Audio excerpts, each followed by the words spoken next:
Your ability to identify your market size is vital in the context of identifying market viability. Any genuine attempt to identify your market viability means that five important concepts must come into focus. Elevate your business with 10x Branding and Marketing LLC. Our expert team specializes in enhancing your brand's visibility and connecting you with your ideal clients. We employ strategies that increase reach, leaving a lasting impact and driving client conversion. Trust and credibility are vital in businesses and excel in building them even with a limited budget. Our cost-effective approaches ensure you get the best results without overspending. Ready to boost your business cash flow? Contact us at 332-235-T99 and let 10x Branding and Marketing LLC guide you to success. Our focus is on elevating your visibility, which directly translates to growth. Experience the power of effective branding and marketing with us and witness your business thrive.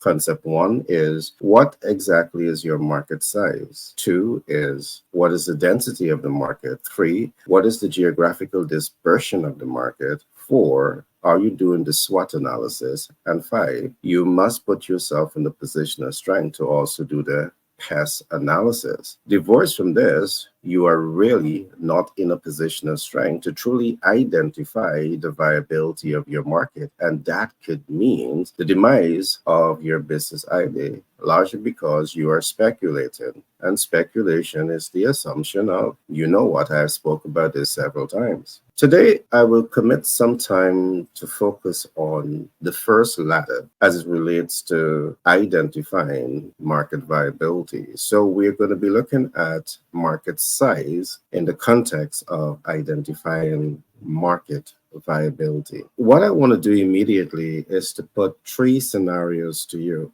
Scenario one, I want you to assume that you are producing products and services and you are attempting to reach a market size of 500,000 persons. On the other hand, you are producing products and services and you're attempting to reach 5 million persons. And in the third and final scenario, you have a market of approximately 10 million persons and you have the option of choosing between either of these markets.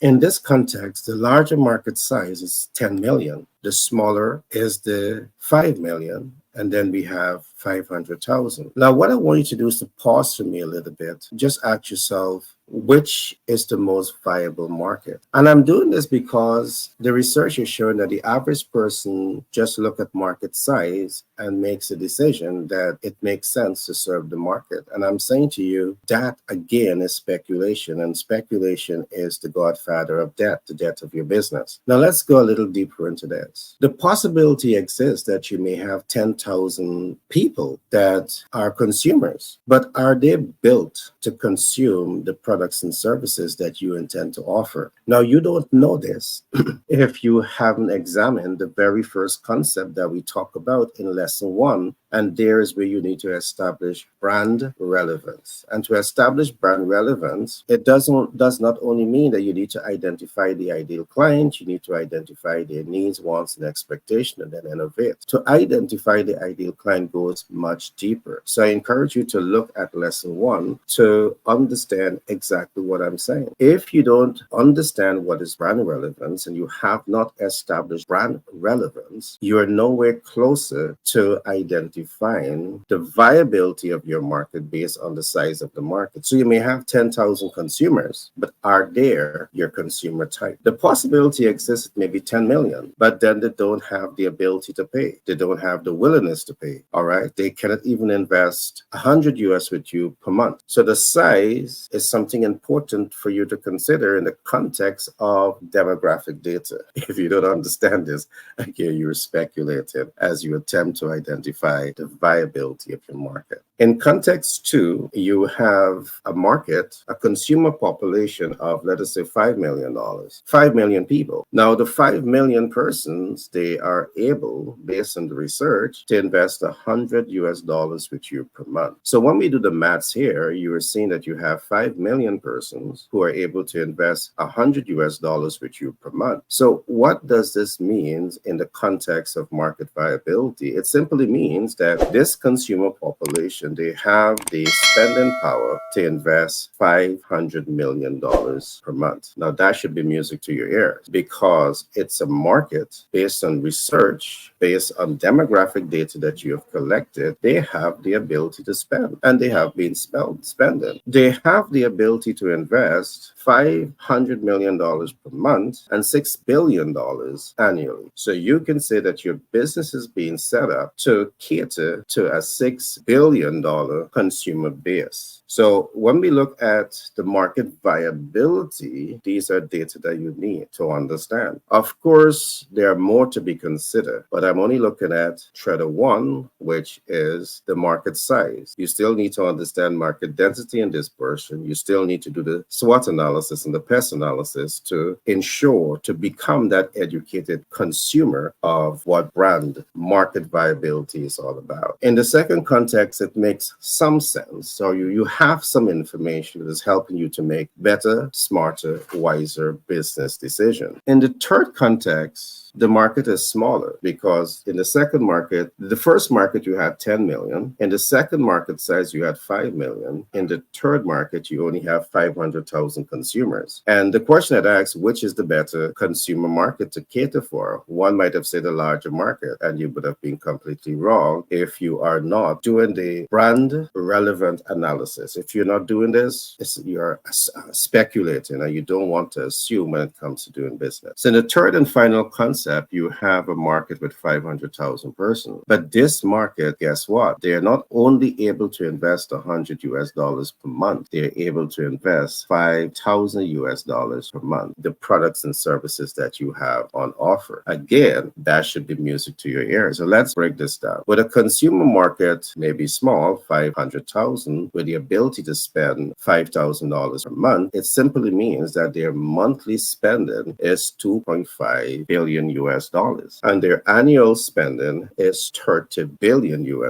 So in this case, you can say that you're innovating products and services that is catering to a $30 billion consumer market viability. But I want to say this to you. Now that you've understand the market size, are you in any better position to make an informed and educated decision in market viability? And I want to say no, because market size only tells you the existing market that consumes products and services. But you still have to break through so much to get into the heart, mind, and soul of the ideal client. And even before you get to the heart, mind, and soul of the ideal client, let me put a few other concepts to you. So you now know the market size, which is good. Do you understand the market density? So can you find 10 million persons in one location? Can you find 5 million persons in one location? Or can you find 500,000 persons in one location? In most cases, they are geographically not dense. They are not dense in one location. So we have market density. So you have the market size, and then you have the market density. The density tells you how much of your ideal client